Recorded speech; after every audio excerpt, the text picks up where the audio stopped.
লাউ ডাল। এতে আমি 2-3 রকম ডাল দেবো। আর এখানে আমি নিয়েছি লাউ, আর এখানে নিয়েছি কিছুটা মসুরির ডাল দেবো,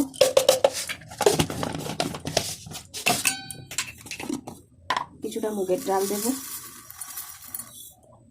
মটর ডাল দেবো। মটরের ডাল দিলাম। এবার এই ডাল কাটাকে আমি একটু ধুয়ে নেব। ডাল কাটাকে আর ডালগুলোকে সিদ্ধ করে নেব। লাউ আর ডাল দিয়ে সিদ্ধ করে নেব। এখানে আমি 2-3 রকম ডাল দিয়েছি, কিন্তু এগুলো শুধু লাউ মুসুরিও করে, কিন্তু আমি শুধু মুসুরি ডালে না করে সব রকম ডাল দিয়েছি, কেননা প্রত্যেকটা ডালের আলাদা আলাদা গুণ আছে, সেই জন্য আমি সব রকম ডাল দিয়ে এই লাউ ডালটা করি।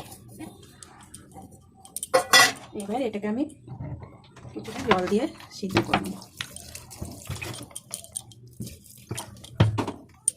একটু হলুদ দিয়ে এটাকে সিদ্ধ করে নেব। লাউ ডাল সব সিদ্ধ করে নিয়েছি। এবার এটাকে আমি শুধু ছুঁকে দেবো। ছুঁকে দেওয়ার জন্য আমি প্রথমে একটু বেশি করে তেল দিতে হবে, তাহলে খেতে স্বাদ হবে। দিয়ে ফোড়ন দেবো, শুকনো লঙ্কা ফোড়ন দেবো, তেজপাতা ফোড়ন দেবো। ফোড়নটা এসে গেলে এতে আমি পেঁয়াজ ফোড়ন দেবো। হালকা একটু পেঁয়াজ দিয়ে এটাকে আমি পেঁয়াজগুলোকে ভেজে নেব। পেঁয়াজটা লাল লাল করে ভাজা হয়ে গেছে। এবার আমি ডালটা এতে ঢেলে দেবো।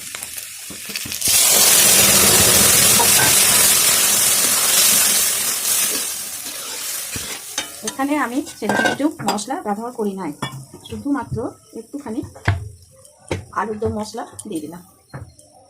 পরিমাণ মতো নুন একটু দিয়েছিলাম, এখন একটু অল্প করে নুন দিয়ে দিলাম।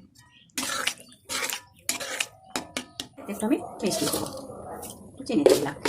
দুবার ফুটে গেলে এটাকে আমি নামিয়ে নেব। চ্যানেলটি ভালো লাগলে আপনারা সাবস্ক্রাইব করুন, লাইক করুন।